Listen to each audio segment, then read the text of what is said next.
Hello. Hello, good morning, everyone. So, welcome to this session about health, biodiversity, and climate change in Latin America and the Caribbean. This is titled A Discussion of a Current Problem for a Better Future. So, this event was made possible thanks to the collaboration of Universidad de los Andes from Colombia, ICESI University from Cali, Colombia, the International Center for Medical Training and Research, CDIM, the Humboldt Institute, the Lancet Countdown, the University Cayetano Heredia, and the National Health Institute of Colombia. Also, the Biodiversity International Alliance and CIAT. Thank you all for being here today.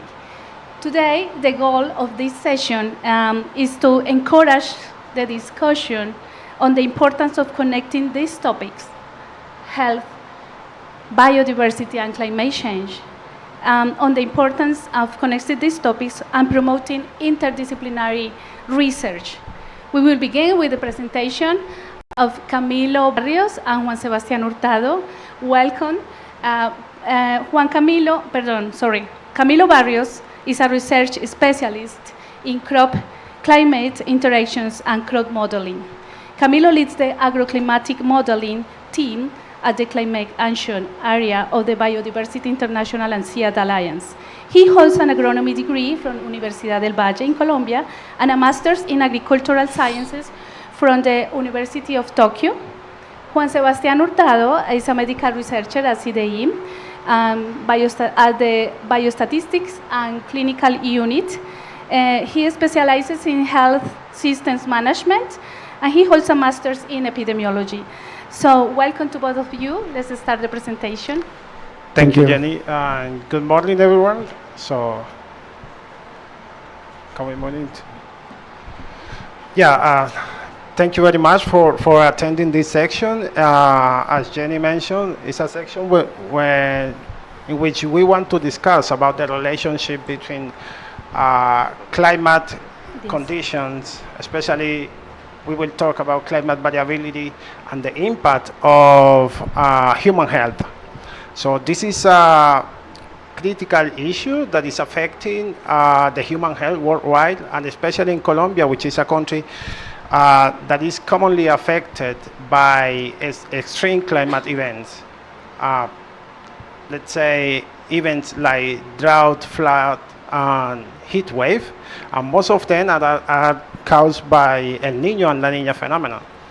So our idea or our goal today is to show an example on how we can extrapolate some analysis modeling approaches that we commonly use for agriculture, for environmental studies, and how we can expand those techniques to make to do an analysis that helps to understand the relationship between climate variability and human health. So for this study, we want to showcase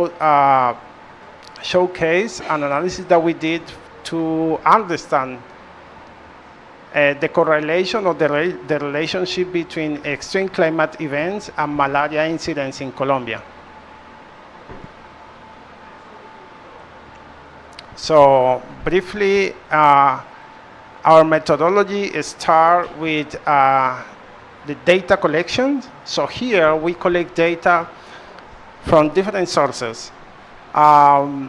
Those data related with climate information are like secondary data that we took from like satellite and weather stations, and then we combine that information with data or public data that National Institute in Colombia provide about the incidence of malaria and other diseases at departmental and municipality scale. Then we, by using the information or health information, we calculate some indices, especially the incidence rates and RT index. And then we analyze or we calculate the standardized precipitation and evapotranspiration index as an index that we calculate to understand the spatial dynamic of measured content at regional level. And then we analyze the relationship between the SPEI index, which is the agroclimatic index that we use, and the relationship with the malaria incidence. So just to explain, so the SPEI index, the reason why we use this index is because it allows us to understand how the moisture condition change at a spatial level, at a spatial and temporal level.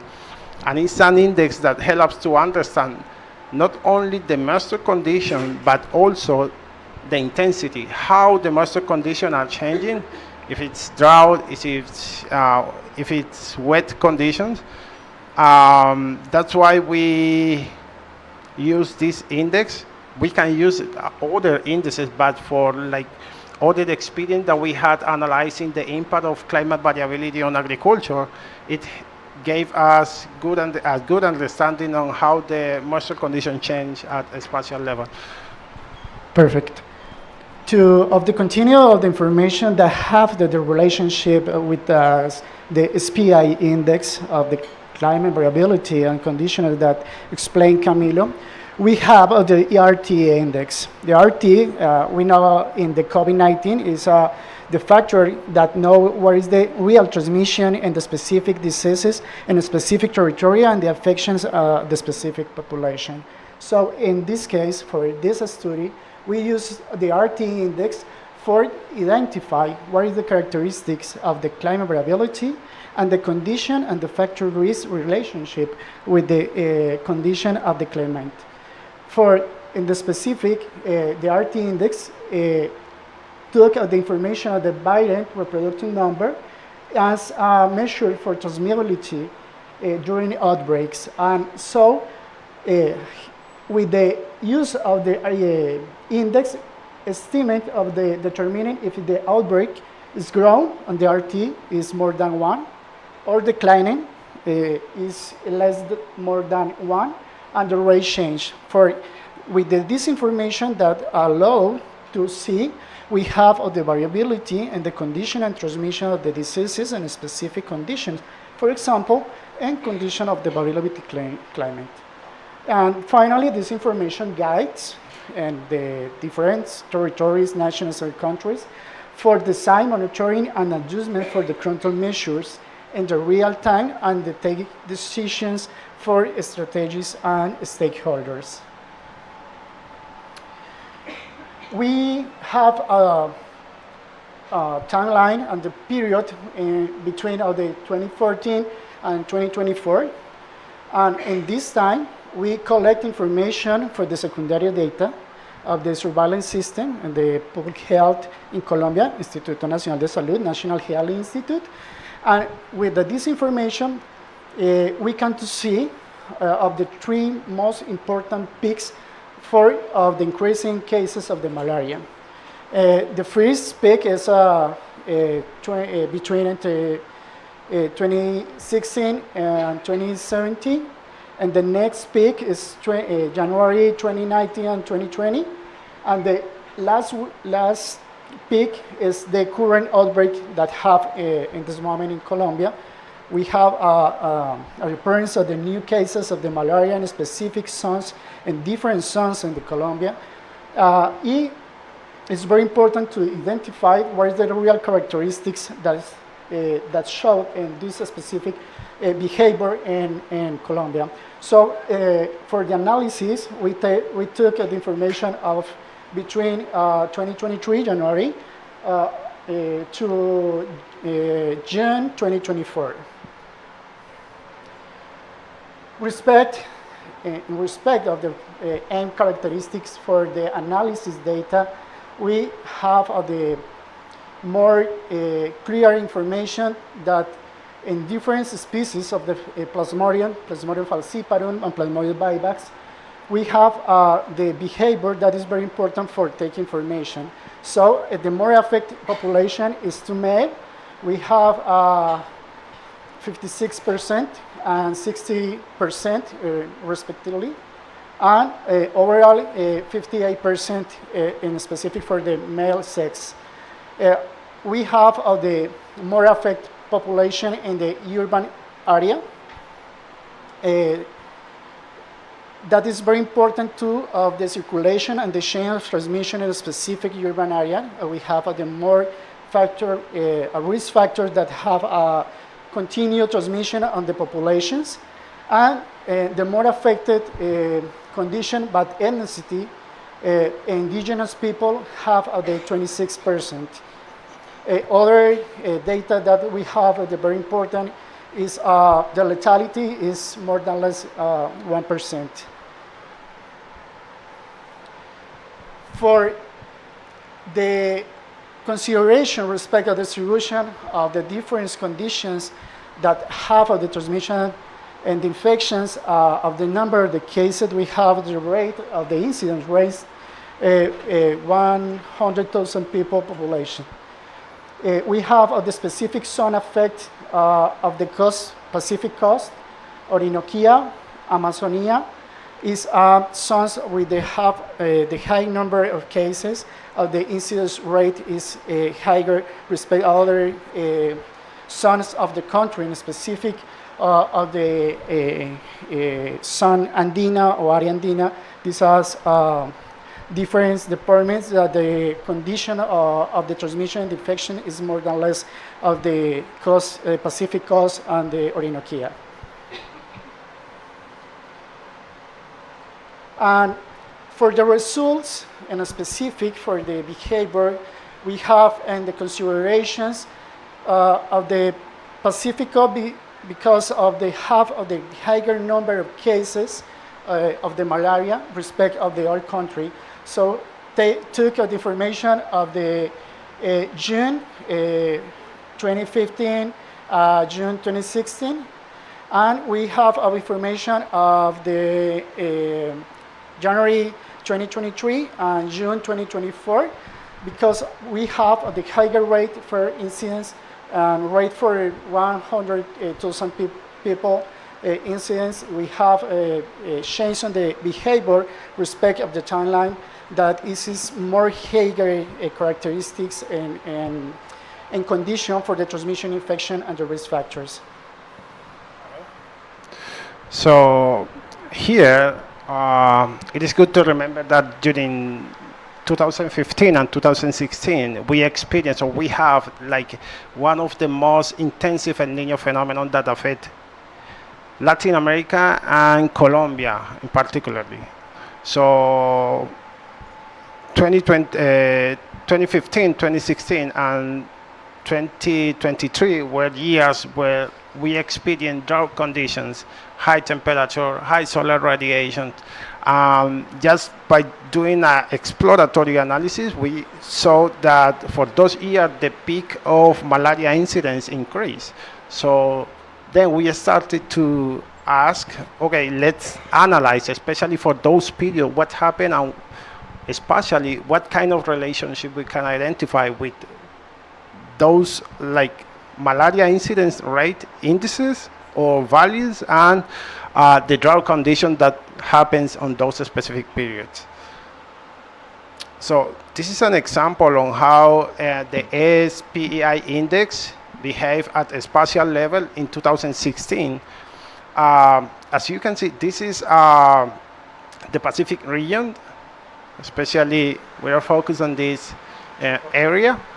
So what we can see here is the map is showing that from the first semester of the year, there were some regions that were heavily affected by drought conditions. Area where you see like red color means areas that were where the humidity conditions were lower, were more like drought conditions, and drought was very intensive, right? In contrast, area blue areas means area with, for the same period, there was like high humidity conditions. So in general, all the region was affected by drought conditions during the first trimester of the year. Here, we can see this figure is showing the incidence rate for the same period. So we can see that across the year in 2016, there was a kind of peak at the same time when we have drought conditions. Thank you. For the contrast, respect of the information shared, Camilo, we see of the increasing of the cases and the first 6 months of the year, we have conditions of the is more probably to droughts, respect of the precipitation and humidity. So of the RT, how to associate the risk factor for the transmission infection of the malaria, we have a decreasing in the first 6 months, but for in condition of the more humidity and precipitation, we have the tendency for the increasing the R3 for the factor the risk transmission of the infection of malaria in a specific zone.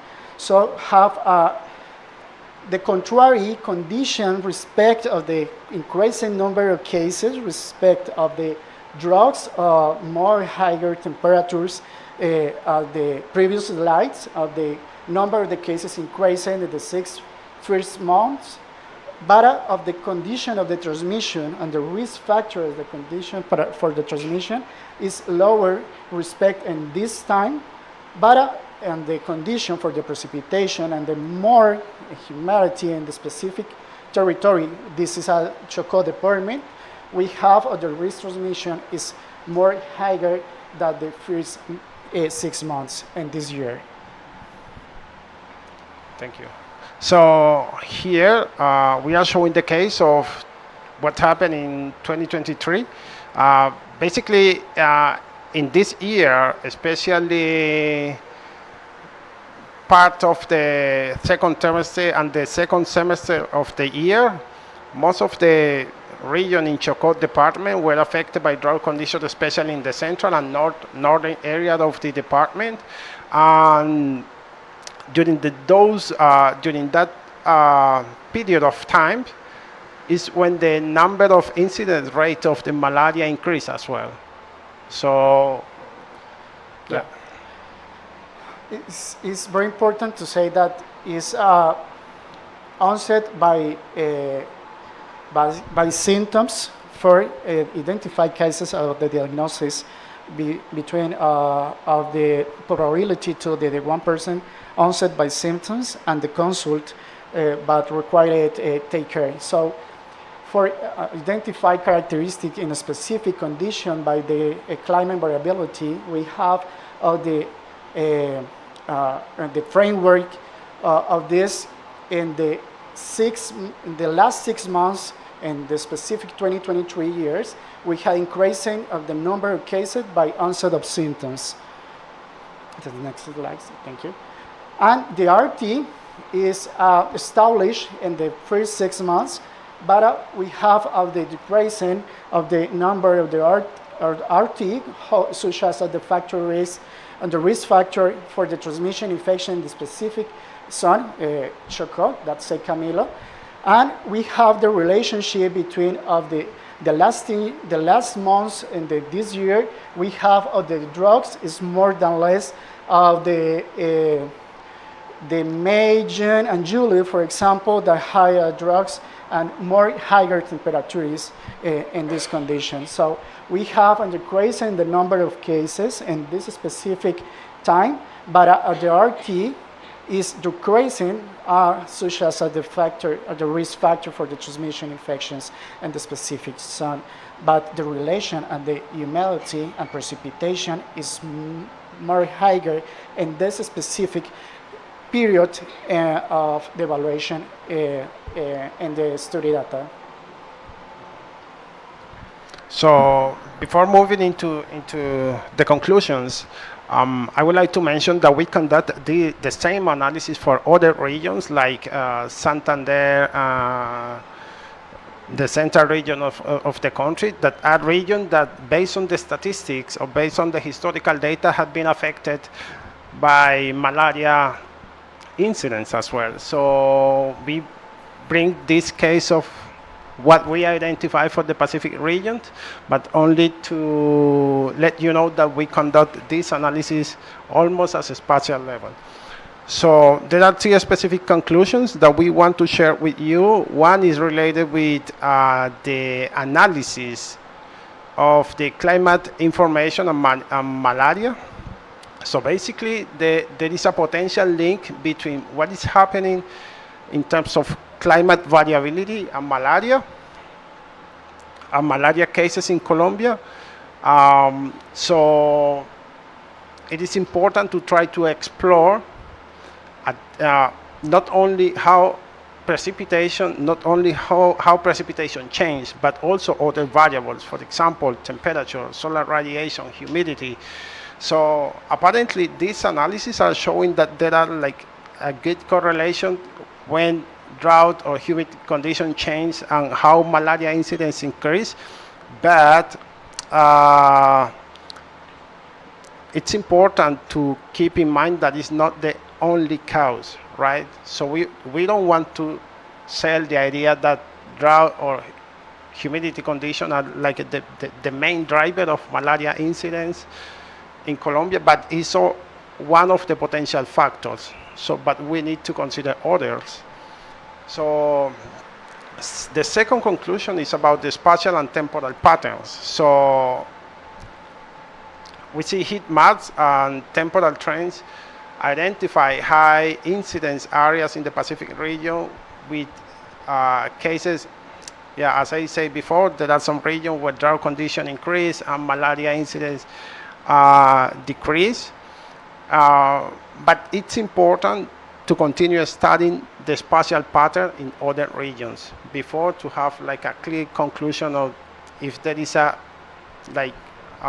concrete relationship between drought or high humidity conditions and malaria incidence. Yeah, we can't have the possibility to explore different conditions, different perspectives that have what happened real of the transmission respect of the malaria and the conditions and the climate variability. We have other possibilities to explore, such as the vectors, transmission, and we have other possibilities to include this information in the next studies and the different results that have with the preliminary information for this moment. But the RT is at the excellent index for determining what is the real characteristics and special condition, what the factors that have in the specific moment in the specific territory and the risk factor of the transmission chain. So the variations in malaria transmission in the over different periods, we have the possibility to explore not only of the condition of the transmission, the human, and the developed conditions of the diseases in the human. We have of the other condition, but the environment and the mosquito, for example, that have conditions proportionate respect of the growth of the transmission infection diseases. These patterns are useful for evaluate and half of the effectiveness of the interventions and the possibility to the control measures, but based of the condition, for example, the climate variability conditions. The next slide. Future analysis. We have, and we like to continue to explore this information to find new characteristics, conditions, and factors that we have to think that have different factors that contribute direct the transmissions and the risk factor of the transmission, the diseases, and specific for malaria. So we like to load this information of the detailed analysis in the municipal level for understand what is the specific variables that affect malaria incidence respect of the climate variability, and this on the higher number of the cases of the rate of the transmission is more higher. And predictive models, we know that of the possibility to the join of the mathematical models and the statistics models with of the condition and clinical condition, what the predict factors that incidence to enable early outbreak detections, and this information we sent of the stakeholders for the take decision respect of the intervention for a stop of the transmission chains in specific territories. And finally, we have the evaluation of the intervention is a very important condition for to understand that have this data, we have the behavior that is necessary to determine that it have the characteristics in specific conditions. For example, in controlled interventions and adjust strategies based on specific regional characteristics. We know that it's different for the chain of the transmission in Chocó, respect of the Amazonia, Baupés, Guaviare, other zones of the country that have risk factors in the specific population that change in different factors. And overview of the climate condition that it's possible to higher condition for the risk factor and the transmission disease. So, yeah, so just to say that as part of the future analysis, we want to continue like exploring other information. So for this kind of studies, it's important to try to collect the 1,000 data that we know is available, but it is quite difficult to access them, right? So it's important to try to find a way how we can combine climate, not only climate information, but other environmental like variables, and also not only for malaria, but for other diseases as well. So try to explore new techniques on how to analyze this lot of data that is that we know that exists, but sometimes it's not easy to access them, right? So thank you very much. Thank you for your attention. So feel free to ask any question or comment that you have about this topic. Thank you. Thank you so much.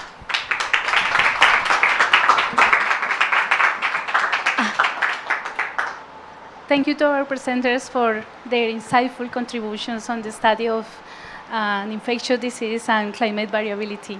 So we are going to have the questions at the end of the event.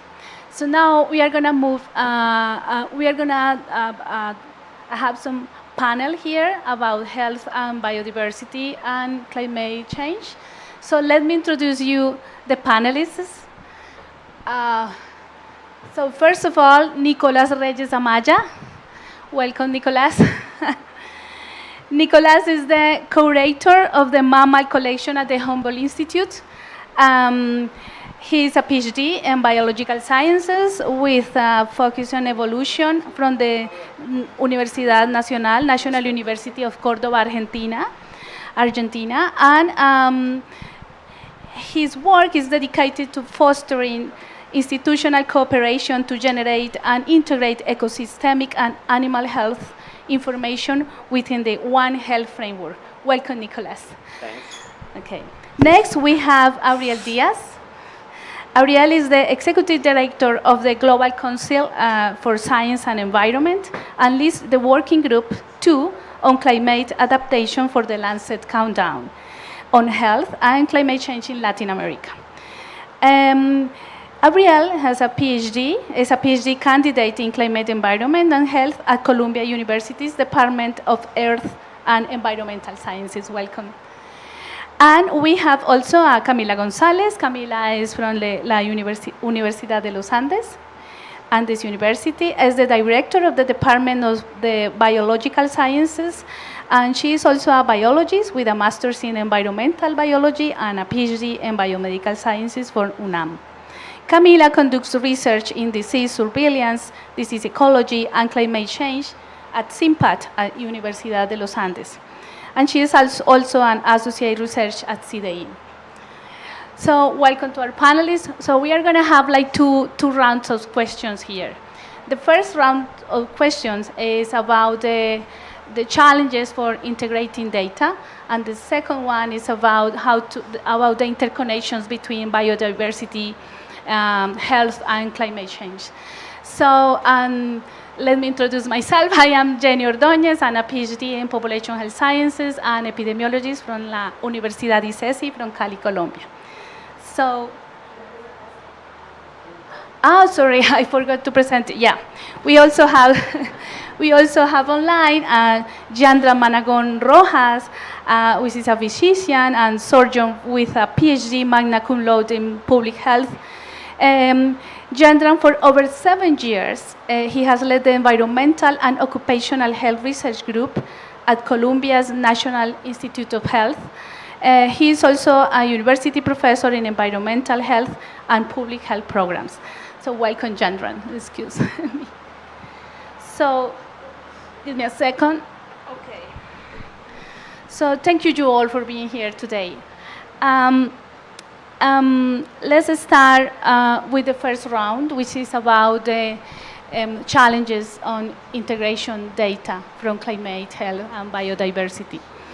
So, Ariel, in the context of what's going on, what's doing from Lancet Countdown, what specific research needs have you identified in the climate-health relationship in Latin America and the Caribbean? Thank you.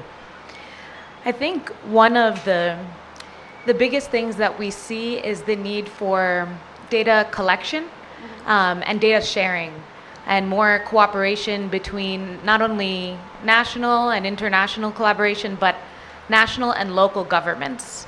I think that if we can begin to strengthen that cooperation, then we'll be able to strengthen the amount of data available to process and analyze it. One of the other things that is really, really important is the need for transdisciplinary science and the need for us to be working together between public sector, private sector, academia. So that way we're really basing our research on solutions and thinking about how we can really start the process in a way that's co-creative and is based on equity. I think that one of the things that we continue to find is that we need more diverse representation. We need voices from indigenous populations. We need voices from women. We need voices from communities that are marginalized. And I think that citizen science is one of the ways to do that. But I think that from the beginning of the different research projects going on, we need to be able to incorporate these perspectives. And we've found that when you do that, then we can think about how this research can be really applicable and move towards creating these solutions, not only at a national level, but at a local level. I think that one of the other things that we really need to think about, and there's a lack of research, is in the mental health space and how climate change is really impacting mental health on many different populations, especially those most impacted by different climate impacts. One of the ways that I think that we need to begin exploring is how we can build capacity and change educational systems to start training the youth from really young ages, all the way from kindergarten through university, how we can begin to build that capacity on what is the intersection between climate and health and biodiversity, and how we can begin to think about these things from an institutional level. So if there's mandates by government that climate education needs to be implemented from a young age, then that gets implemented into these curriculums. And then will lead to better research outcomes down the line as we move forward in this process altogether, because we will need all hands on deck. And then I think the other thing that we really need to explore and is a big need for the region is how climate change and health is really different and impacting different genders. There are many differences, and I think that we categorize climate change impact on health into this one area, but people have different needs, and I think that it really needs to be looked at. So if we can start to form research and data collection looking at a more tailored manner, then we can really start to begin to create solutions that are specific to different communities and get better health outcomes for overall people. Thank you. Thank you. Those are big challenges for for the region, of course. So now I would like to ask to Camila, what do you think are the main challenges because of this, as Ariel mentioned before, those challenges are big. So in terms of data, what do you think are the big challenges for the region? Well, thank you. It's working, yeah, sorry. Well, first of all, I would like to highlight the presentation that we just saw. This is, apart from the data, we are seeing how different institutions working in different topics are coming together to try to solve problems, these kind of complex problems, and each institution is bringing their knowledge, their abilities to try to solve these complex problems together. So I would like to show how this is an example of how to use or to integrate data from different sources and origins. And regarding the challenges, what we could see in a consultancy that we did at Universidad de los Andes led by Mónica Pinilla was that there are not enough information systems that bring together climate and health data. So there's a gap in information systems, and we think that these gaps are originated from the way we collect data. So we don't have an integrated system on how to collect data that we can make these sources of data interoperable. So that's one of the challenges. The other one is we don't have the systems or the platforms to have this integration of this data. So this needs to be improved. And also, as Ariel was mentioning, we need to know the purpose of these systems. We are going to build these systems with a huge amount of data, but which questions we want to answer. So being always like communicating with local needs so that we are solving real problems is very important. The process of co-creation, as Ariel mentioned. So, and that's important for making decisions as well. So that's why we have here our friend and Jandran from the Colombian Institute of Health. So Jandran, given those challenges about data integration and about decision making, how can integrated work and the availability of decision-making information for adaptation contribute to a better response to these challenges? Okay, thank you for that question. It's not an easy question. I'm trying to make some to show some points in order to respond that question. Definitely, the integration of our work and the availability of information for decision-making and the adaptation are definitely essential for improving responses, for instance, for outbreaks related to climate-sensitive infectious diseases. There are some specific institutions and also group of institutions that are working in this way. The first one is the case of the CONASA. CONASA is the National Commission for Environmental Health. It groups the Ministry of Health, the environmental health, and also institutions like the National Health Institute, the Science Ministry, and they are trying to bring together all the efforts that are related to health and environment and environmental issues. This try to promote policies and strategies that could address social and environmental determinants of health in a coordinated way. This is quite important because as our colleagues have mentioned, we have different sources of information, but the principal problem is related to the coordinated response. I would like also to mention some academic initiatives such as Salurbal. Salurbal is a group of is conformed by a group of universities from all America, and is an initiative that is aimed to understand how urban environmentals influence health and how climate change can affect this relationship. Currently, they have a repository of data from different cities around from all Latin America, and those are available for anyone.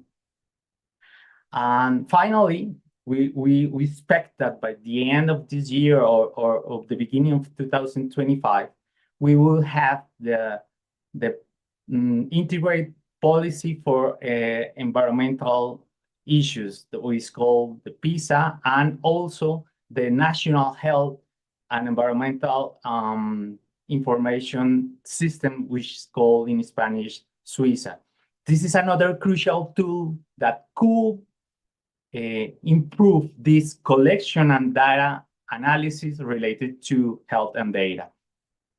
All in all, in a nutshell, together, these integrated efforts are that are produced by different entities such as the CONASA and the academic, are relevant to create this robust health, or not health, this information ecosystem that could empower decision maker to tackle outbreaks and other related climate sensitive diseases. Thank you, Jandran. I would like to ask Nicolas from Humboldt. So in the context of developing integrating information systems, what do you think is the main challenge for establishing its governance? I think the actors and exactly. the role of the actors, for example. I think the first big challenge we have in this issue is that we have a very strict framework from the legal perspective. Our legal framework doesn't permit the institutions to make this kind of articulation between their information systems. Most times, and it is not a problem from Colombia or from Brazil, or this is a global problem.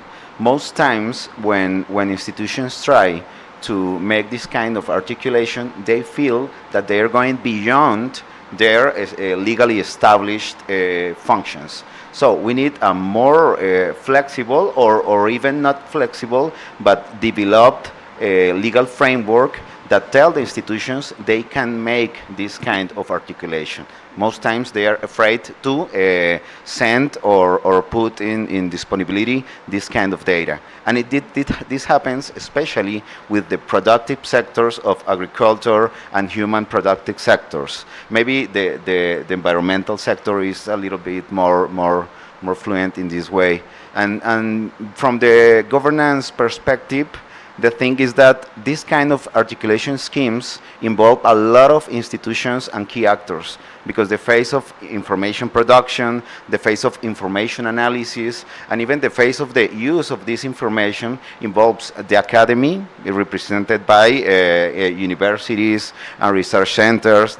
These two students that showed us this kind of important information is a key actor, but they're not just the unique ones. Science is important, but science is not enough. If we are not able to take this science and traduce that in politics decision making, we are doing very little. So in that terms, we need to establish a clear and organized governance scheme in which each sector feels that he have the governance of its own data, but they are able to share this data in terms of getting an integrated information system that permit us to make adaptable decision making to afford or to manage the planetary crisis. I think that's the those are the principal challenges in this kind. For the case of Colombia, we are advancing in that way. For example, I want to tell you, I see in the public people representing the Ministry of Environment and the Ministry of Human Health here from Colombia, and I want to tell you, I'm going to use this space to tell you that both sectors are advancing here in Colombia to establish articulated information systems, which require from the academy, which requires from the local communities even. The local communities, local organized communities, you was telling us about the citizen science. All those kind of actors and information inputs are needed. So, thanks. Thank you very much. Yeah, that's important for our alliance as well. So the institutions that made possible this event are from the academy, from research centers working with climate data, with health data, so we want to advance in line with what you are telling us today. So, well, now we are moving to the second part of the panel. So this part is about interaction between these topics, biodiversity, climate, and health. So let's start now with Camila from the Los Andes University. Could you share some examples of field research and data that highlight the relationship between biodiversity and climate change? Thank you, Jenny. Yes, I would like to talk about two researches that we have conducted. One is in the Magdalena River Valley, which is a very transformed ecosystem. There we sampled vertebrates and mosquitoes to try to find out which flaviviruses were circulating. And we could see, we could sample 54 species. We had 350 domestic vertebrates and 250 sylvatic vertebrates. We had primates, amphibians, reptiles, and birds. And we found infection rates for those vertebrates around 2.5%. So this seems to be a low number, but this number reflects that we do have transmission cycles going on in these transformed ecosystems. And while we were doing this project, we found out an outbreak of Venezuelan equine encephalitis. We were not looking at alpha viruses, so this was a very surprising discovery. And of course, the infection rates for this virus were higher, were around 8% in both groups of animals. And a very interesting result is that we could see that some animals were highly infected. So, for instance, dogs and cattle, particularly cattle was 14%, showed 14% of antibody response for flaviviruses and 43% for the equine encephalitis virus. So if we would like to have surveillance systems, these animals could act as sentinel species. And it's very important to highlight that in this area, we were not seeing human cases. We were only monitoring animals like we were not starting from the human perspective, but we were starting from the animal perspective and the disease ecology perspective. So this surveillance is very important. In that same area, in a previous study, we found 3 Plasmodium, which are the parasites causing malaria, as we could see, 3 Plasmodium species infecting primates and mosquitoes in the same region. Also, we were not monitoring human cases, we were only doing surveillance for zoonotic diseases. So this highlights how these areas where transformation is happening, in that area now restoration is happening. So we need also to monitor how diseases are behaving as we recover areas, because we are trying to increase our biodiversity by restoring these ecosystems that are highly transformed in Colombia. So that's an example regarding biodiversity and these kind of pathogens in this area. And we have also worked with climate change. And what we have seen for climate change is that the predictions for vector spatial distribution, and I particularly have worked with leishmaniasis, and with what we have seen is that there will be changes in vectors distribution, but we don't have general patterns. We are not sure that all vector species will increase their altitudinal distribution, for example. We will have some species reducing their spatial distribution, other species moving to higher altitudes, but we cannot define a general trend. So again, surveillance becomes a very important tool here, because we need to monitor what will happen with these diseases and species carrying the diseases as we face changing scenarios. Thank you, Camila.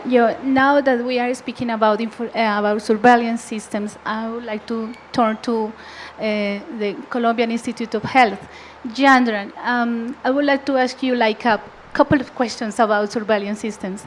The first one is about what variables on climate, for example, or other similar variables have been included in the surveillance systems?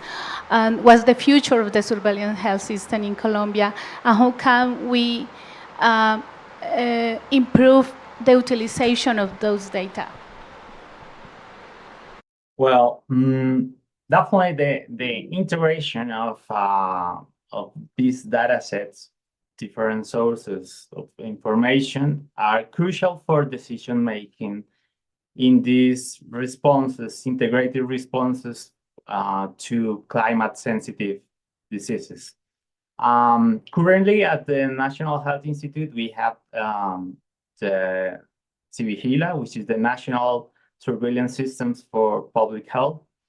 And then we have a collaboration with the National Institute of Climate, IDEAM, which that has an offer of information related to climate.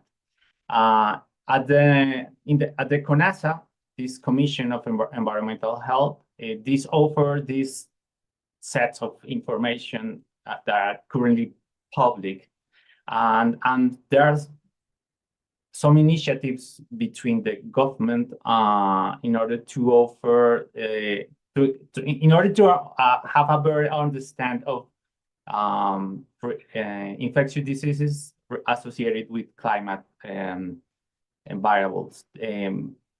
Currently, there is a trimestral bulletin that is called Climate and Health Bulletin that is offered by the National Health Institute, and this from this perspective.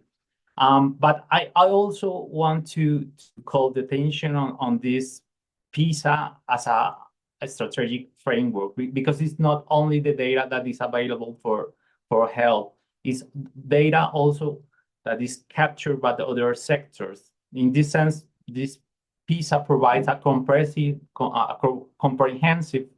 approach that articulates public health and environmental. This allows the different actors in those sectors to work together to identify and assess the factors influencing health and climate factors. And this is why the CONASA, this national commission, and at the district and departmental level, which is called COTSA level, these national and territory commissions are central for make this intersectoral efforts to collaborate between the institution and also with the different disciplines. This role will help to ensure that public health and the public policies related to the environment are aligned to the best evidence that we could capture. And in this sense, this Suiza that we are waiting for since 2 years ago, we expect that this allow the country and also the region to continue monitor these variables and give to give to the different actors a better understanding of how are these variables are related. Thank you very much. So now, Nicolas from Humboldt Institute. Nicolas, we often discuss the key role of biodiversity, but the key role in the environment, the productive and health sectors. But how biodiversity contributes in practical terms? This is very interesting because always when we are talking about the interception or the link between biodiversity and health, I mean ecosystems health, animal health, and human health, everyone also thinks in zoonotic pathogens or in epidemic issues. But the role of biodiversity in the planet health go far beyond that. So the health of the ecosystems and the health of the biodiversity is the basis of the ecosystem services. And all the health of the planet depends on that ecosystem services. And it includes pollination, seed dispersal, even the regulation of abiotic cycles such as the water cycle. And the whole life in the planet depends on that regulations and services that biodiversity and its complexity or complex relations keep to us. So that's the reason the health of the biodiversity is very important for us, and this interlinkage focus called One Health, because we need to establish systems, and as many of you was talking in this panel, establishing systems that permit to us understand the cycles and the flow of the health of the nature, permit us to prevent planetary crisis, to prevent crises or risks for the life in the planet, and to establish correct decision-making roles based on information. So that's the key role of the biodiversity. The biodiversity is not just a transmitter or reservoir or of pathogens. The reservoir, the biodiversity the role of the biodiversity goes far beyond. Okay, thank you very much. So now, Abriel from Lancet Countdown. Abriel, how can we address the nexus between biodiversity, health, and climate change? To do something that you mentioned before, you mentioned about transdisciplinary science and build like share knowledge. How can we do that? Yeah, so I think that the use of transdisciplinary science is a tool that we will need to use more and more, and we will be forced into it. It's different than interdisciplinary sciences, because interdisciplinary really looks at taking different disciplines in academia and having different scientists working together. Transdisciplinary goes beyond that to really involve governments, really involve the private sector, really involve youth groups, and thinking about who are the different actors that need to be at the table to work towards solutions. Transdisciplinary science is solutions oriented. I think that, it's tough work because you're bringing together different groups that are speaking different languages. You have academics, you have civil society, you have different people that have different wants and needs and outcomes that need to be really addressed. And so using translational sciences, having communicators there, having social scientists being part of that team to really address the communication issues and needs that transdisciplinary groups may have. It's a diverse group that you'll be working with, and there's a lot of key players in these types of groups.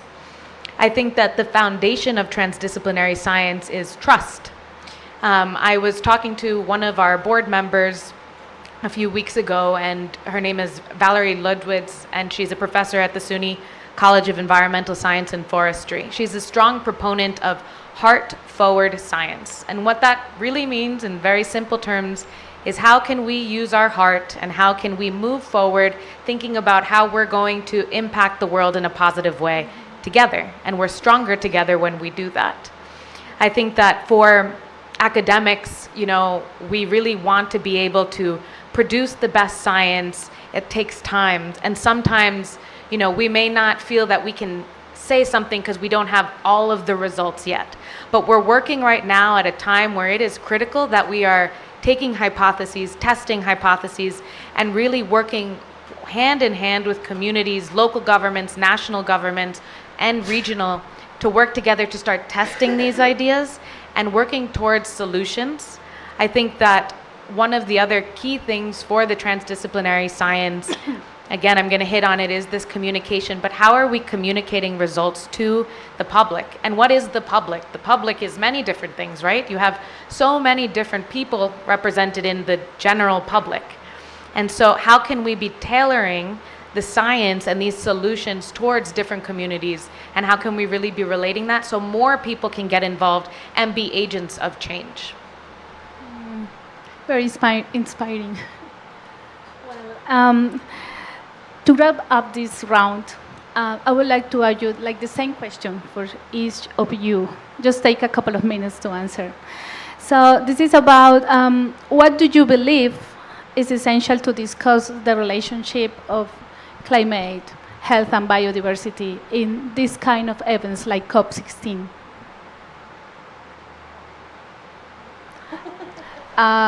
Who is going to start? Maybe, Nicolas. maybe, Okay. maybe I can start, and, Okay. and I'm going to talk in a very raw way. Maybe the most important thing when we do this goal of linking the biodiversity and the health in general is to put the health of the ecosystems and the animals at the same level of the human health. And from an anthropogenic or anthropocentric perspective that rules today, that it's equivalent to put the biodiversity and ecosystems health in the front of the agendas. So when we do this click, we're putting the biodiversity health as equal as the public human health. And that's very important because the discussions today are taking into account the biodiversity and ecosystems health as a very important manner. And that's a goal from this link we made a few years ago from linking biodiversity and human health. Ariel? I think one of the things, and as you mentioned, I think we can't separate the two. I think a lot of times the conversation is biodiversity and human health, and it's always separated in that term. But we need to really start thinking of these hand in hand. When we have a healthy ecosystem, we have healthy people. And if we have healthy people, then we have better outcomes for the environment. So it's a cycle. And if we think about it in a positive way, we can really enter the field in a more hopeful manner instead of if we destroy the environment, then we destroy people's health. But what if we can change it and we can say, if we increase and make really healthy environments full of ecosystem services, then we'll have really healthy people. So I just think that including it in the conversation hand in hand is really important. Camila? Well, I have been attending panels on marine biology for the past days, so I am very inspired by this topic. And I see how they work all together. It's very impressive. I feel they have managed to approach their problems like bringing together specialists from many disciplines, and I think that we need to learn from them. They even say like we are all parts, like we are all polyps from a colonial organism, so we all need to work together. And I think that that's the key message. We cannot, it's very hard, of course, because as they were saying, the human health has always have like a very bright light on it. So it's difficult to put every term related to health at the same level. But of course, if we don't consider that we are all part of the same system, we will not be able to find solutions. So working together, integrating disciplines, and trying to solve these problems as a one unique problem. Thank you, Camila, very much. So now, Jandran. I just want to make two comments, trying to close this section. I want to mention one vision that has shared Neil deGrasse, that we should build a planetary perspective in order to respond to the current challenges. And I also want to mention one experience that we have developed currently. We are working on a research that is focused on evaluating the exposure to nature environments such as forests and metropolitan parks, in order to reduce the stress in terms of cortisol levels and anxiety levels. And we have measured these exposures, and we have seen that the scenarios with more biodiversity have more effects on the reduction of the cortisol levels and the anxiety levels. So definitely, in order to understand these problems, planetary problems, we should try to have this planetary perspective.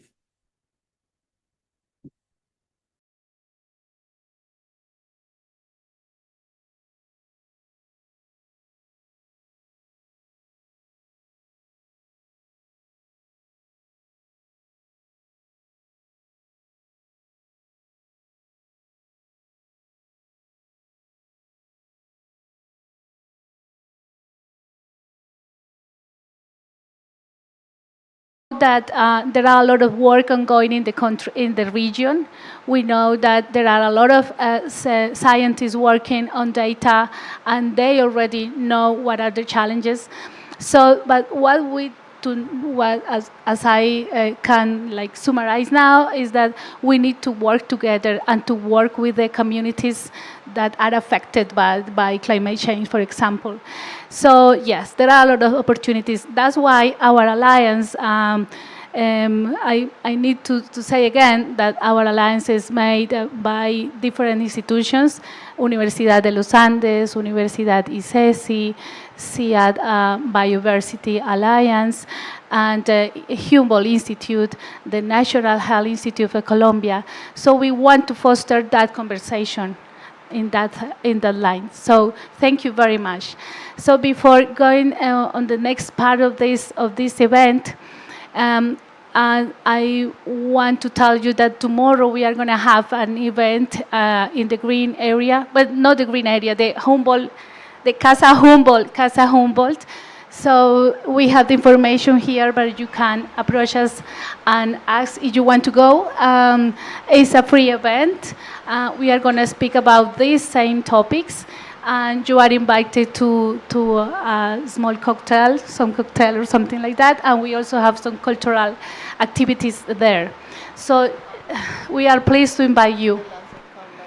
And we are gonna, yes, the Lancet Countdown, maybe you want to say something about, because tomorrow is the releasing of Lancet Countdown as well in this event. So thank you for being here. So now we are going to move to the next part, which is questions.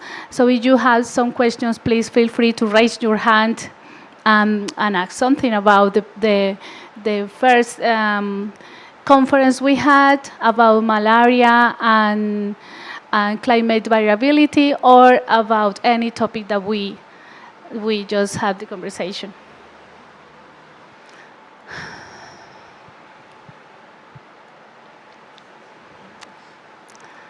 Someone want to ask?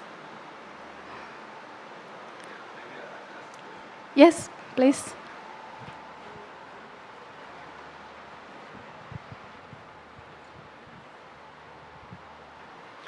Some of you mentioned creating surveillance systems for different kind of microorganisms. So the example that was given was viruses. And often for creating such surveillance systems, you need to develop new technologies, which are usually supported by the private sector to do that. So how would you recommend working with these new companies and enabling them to scale their technology to make it available? You're asking for surveillance, pathogen surveillance? So I would like to tell you about this. We are also working in these diagnostic tools because, of course, surveillance needs to be made in the field. And as you know, with the pandemic, we could experience how hard it was to have optimal diagnostic tools available, particularly in our region. So one example is we are working with synthetic biology. So we are designing these low-cost and portable diagnostic tools so that we can go to the field and establish a surveillance system on site. And in this way you can implement control or prevention measures on site. So technology needs to also move forward with this strategy of integrating these surveillance systems, because of course if we are not able to be very quick, and as Ariel was mentioning, in these times of crisis we cannot wait until we have enough evidence before acting. So also integrating this type of technologies to surveillance systems is very important. I don't know if that answered your question.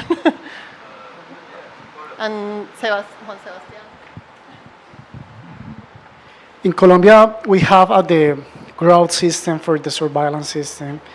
CGIAR is a growth platform, so use of the data for the take decision persons, respect of the behavior in the time of the specific pathogens, infection that had a very interest of the people, such as COVID, malaria, leishmaniasis, and other infection diseases.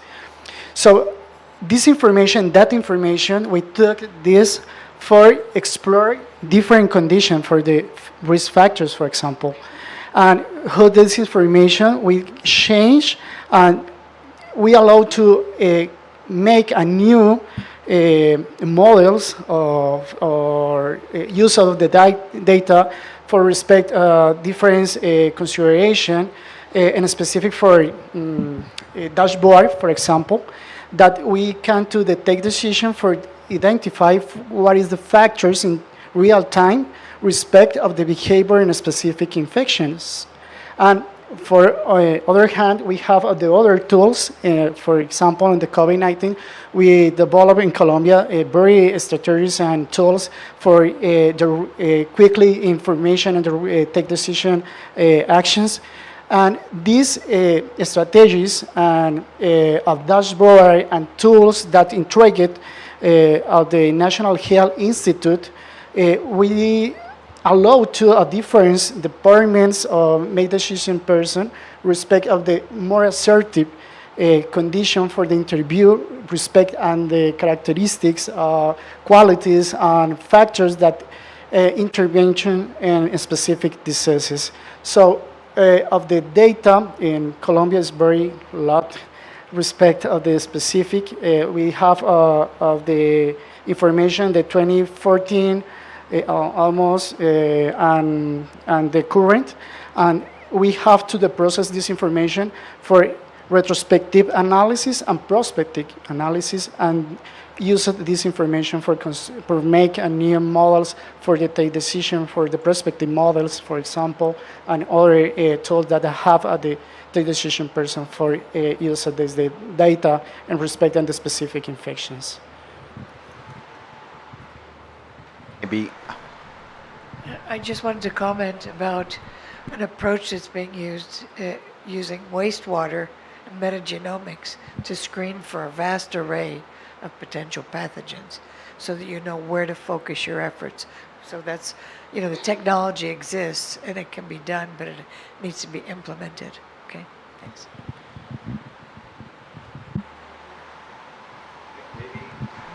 Any, Maybe I want to say something related with your question, but not exactly an answer for that.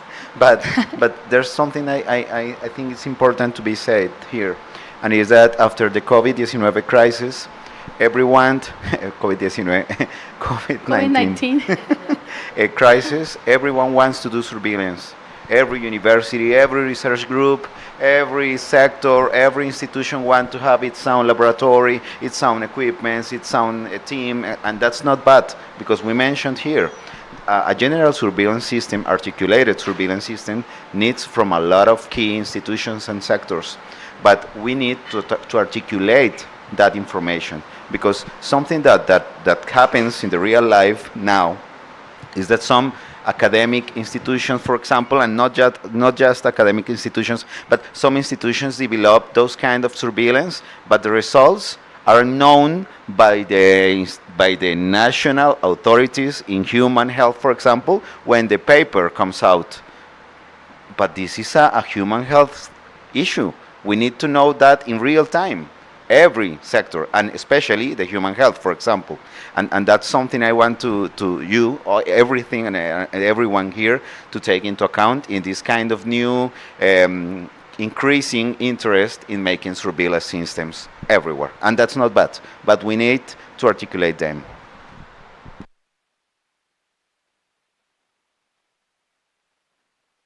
more questions? And another one? Okay.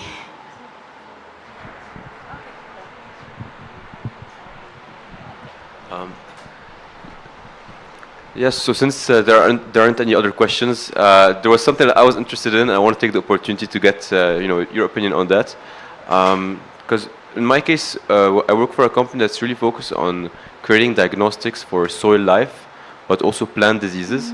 But we often find it difficult to create surveillance systems for that, actually.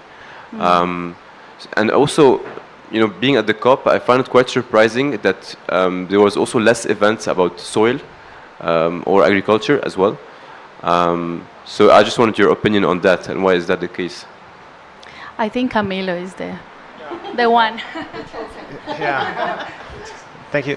No, I didn't get your question very well. So can you do it again, please? Yeah, sure. So I mixed it up a bit. Yeah. My first question was regarding creating surveillance systems for plant health, because that's what I work in. So I'm interested in learning more about that. And the second question was, why is there not so much of an importance with regards to soil biodiversity and agriculture in the COP, actually? Wow. No, that is a good question. Actually, thank you. So, yeah, just to answer that, in my opinion, it is something that needs to be integrated in the frame of this event that we are having here. So, one example of that is how we are bringing some techniques and analysis approaches that we apply in the agricultural sector in order to analyze or try to create some analysis with biodiversity, climate, and what I show here.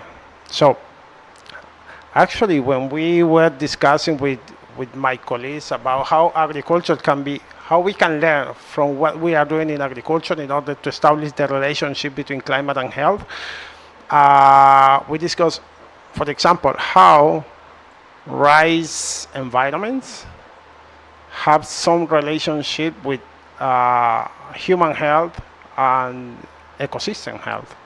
Yeah. So, and that is something that we would like to explore, right? Because we do not need to be like separate research fields. So all of them are related and impact one to another, right? So in my opinion, I think in some events, I have attended some event here. Some of them, they touch touch, not very deep, the agricultural part, but some of them have quite interest on how agriculture, water management, and all of them are related with the ecosystem health and even human health as well, because the water quality also is related with human health, climate condition, and so on. So I think there are some groups that are talking about that, but it's not like in a big way, right? Yeah. To touch on that, I think to answer your question about that it's difficult to try to do surveillance in plant disease, I think it goes back again to this transdisciplinary science. So how can you involve community members? How can you listen to agricultural workers, indigenous knowledge? How can you build the capacity for identifying what these plant diseases may look like, or how people can report them, and launching it in a way where you're working with local government and also maybe community organizers or NGOs that are directly working with perhaps farming communities, or if you're working with plant diseases that are more tropical or in the forest, then working with different institutions or young researchers or even students in high school, and seeing how you can involve different stakeholders and actors to be participating in this type of research is really going to be fundamental as we continue to need more and more surveillance. How can we get citizen science and the capacity around this built up? Maybe I want to say something short about this. Okay. And again, it's not exactly to answer your question, but I think there's something important to be said about that. And is that what you said highlight the importance to establish surveillance systems or articulation information systems, not just based in our interest about the human health, about the zoonotic diseases, but we need to establish surveillance systems based on early environmental warnings, which not include just what is immediately related with our human health, but in a long term could be represented in a very complicated issue related with human health. And I'm talking about things related with, for example, native or wild populations from mammals, wild populations from birds, and whatever you think about nature. That maybe we said in a short way, there is not related with us, with our health, with our public human health, but in a long term it could be related and will be related. Thank you very much. I'm afraid we don't have more time for questions. So, but to continue the conversation, we can share our contact details with any of you if you want. Okay, so just approach us. And thank you very much for being here. So now we are inviting you for tomorrow. We are hosting a cocktail because we are going to launch the Lancet Countdown Latin America. And this is going to be in the city center. So please, you are welcome to join us. And this event is going to be at 5:30 p.m. in Casa Humboldt. If you need some more details, just take the chance to ask us, and that's it. So thank you very much for you all and for our panelists to be here.